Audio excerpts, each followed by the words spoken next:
Salve, salve, salve, salve, rapaziada! Tudo certo com vocês? Como vocês estão? Seguinte, meu povo, meu quarto tá ficando mais vazio, vocês não estão vendo? O eco tá. Eu tô escutando o eco, cara. Tá basicamente esse cenário aqui pra trocar uma ideia com vocês.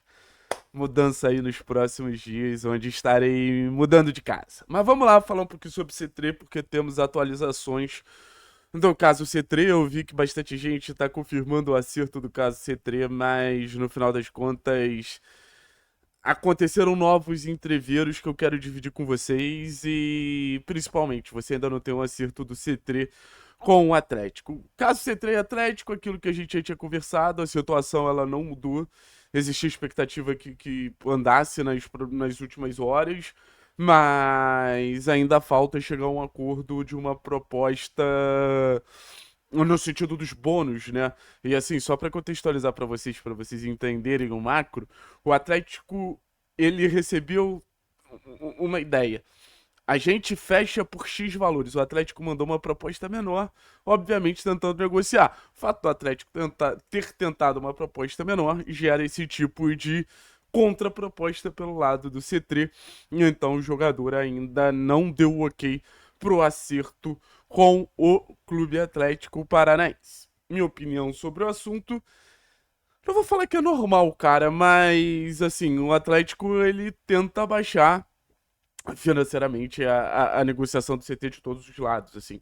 É um movimento que alguns dos principais diretores do clube já taxaram como um movimento muito caro, como um movimento que excedia a realidade financeira do clube. E hoje dá para dizer quem tá tocando essa negociação é o Eduardo Freeland, é um entusiasta do jogador, é um personagem ali que tá tentando fazer essa negociação sair do papel enquanto outros já olham de outras maneiras. Então, financeiramente, o Atlético e C3 ainda tentam encontrar um número. Lembrando que o C3 abriu mão de algumas situações para fechar com o Atlético, tá? Principalmente na questão de luvas, o C3 ele foi bem maleável para que o Atlético pudesse fechar com o jogador. Mas enfim. E outro ponto.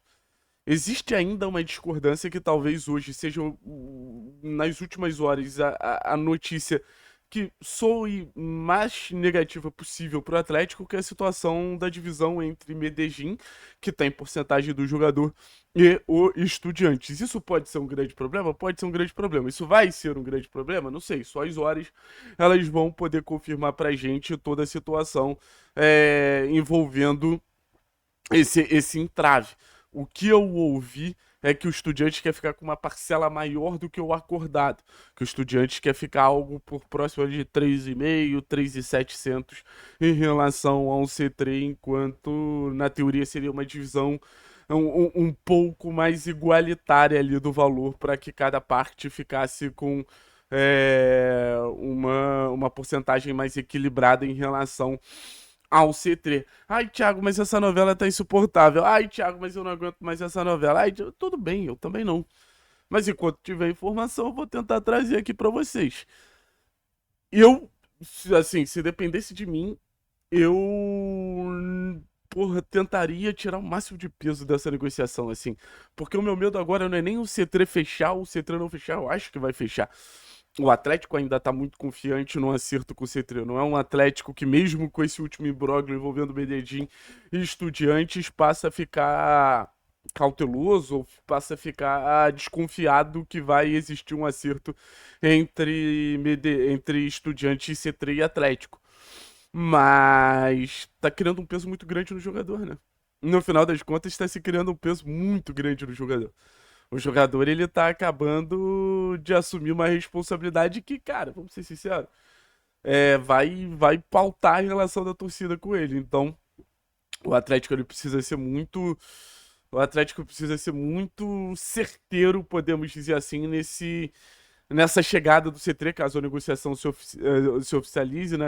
Comunicação do clube com o C3, com o torcedor, precisa ser uma apresentação legal, precisa ter todo um respaldo muito legal para que a gente possa ter ali o C3 leve jogando, né? O próprio estilo de jogo do C3, o próprio modelo de jogo do C3 exige uma leveza, exige uma liberdade para jogar, que eu acho que todo esse peso de uma negociação travada, pausada, com muitos lados, ele acaba passando a impressão que Atlético e C3 não querem buscar o desfecho, sabe? Então é um sentimento que o Atlético ele vai ter que agir de maneira muito equilibrada para fazer essa chegada do C3 ser positiva. E sobre o jogador, a gente já falou tudo que a gente poderia falar e não falar do jogador, sabe? Então, acho que o torcedor do Atlético já sabe exatamente o que esperar do C3. Acho que o torcedor do Atlético sabe exatamente quais são as características do C3. Acho que é um jogador que chega para somar. Acho que é um jogador que anima o torcedor, e isso é muito importante. O torcedor tem uma desconfiança muito grande ainda em relação ao time do Atlético como um todo. O torcedor ainda tem uma desconfiança muito grande em relação a tudo que o clube está preparando para a disputa de Série A. Então, o C3 também é um banho de credibilidade, não só para a diretoria do Atlético, mas acho que para o clube, para o grupo de jogadores, enfim. Então, se o papel do C3 dentro de campo a gente está cansado de saber, o papel fora de campo eu acho que vai ser muito importante. Mas acho que o Atlético, ele, ele tende a finalizar a negociação da melhor maneira possível, sabe? Acho que não vai ser para a primeira rodada, mas até pelo fato de estar treinando com os jogadores do Estudiantes da segunda rodada do Brasileiro em diante, a gente deve contar com Edinho C3. Volto a dizer, o Atlético já poderia ter sacramentado a negociação se chegasse nos valores tanto do Estudiantes quanto do jogador. Essa negociação ela só se estende porque o Atlético está precisando negociar as condições. Essa negociação só se estende porque o Atlético está precisando se adaptar aos valores do C3, mesmo fazendo um grande esforço. Provavelmente o maior salário do elenco. Confesso que eu não sei quanto o Luiz Gustavo veio ganhando, mas provavelmente o maior salário do elenco e naturalmente uma referência técnica para aumentar o nível do sistema ofensivo do Atlético.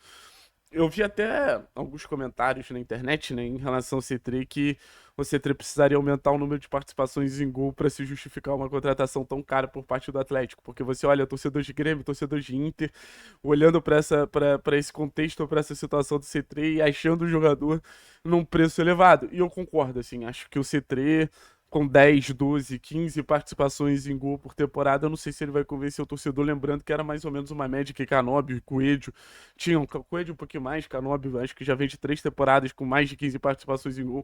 Então o C3 também chega numa idade boa, na teoria no seu auge técnico, mas chega também para apresentar sua melhor versão para o torcedor do Furacão. Então, o sentimento que eu tenho é que onde todo mundo tá se esforçando para que a negociação saia, mas quem vai precisar se esforçar mesmo é o C3 dentro de campo. Valeu, pessoal. Tamo junto, é nóis.